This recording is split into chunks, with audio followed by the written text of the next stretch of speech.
So if you want to use remove.bg for freelancing in 2026, yeah, this can actually be a simple way to start earning by doing background removal and basic image editing for clients. First, understand what clients usually want: clean product photos, YouTube thumbnails, or professional cutout images for online stores.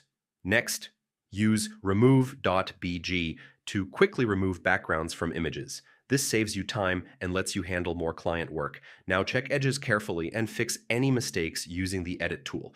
Clean work is what makes clients happy. Next, add custom backgrounds like white for e-commerce or creative backgrounds for social media designs. Now create profiles on platforms like Fiverr or Upwork and list services like background removal, product editing, or thumbnail design. Before getting clients, build a small portfolio using sample images. Show before and after results to prove your skills. Now focus on fast delivery. Tools like remove.bg help you complete orders quickly, which improves your ratings. Finally, once you get experience, you can increase prices or offer bulk editing services to earn more. And that's it. Remove.bg can be a powerful tool for freelancing if you use it the right way and stay consistent.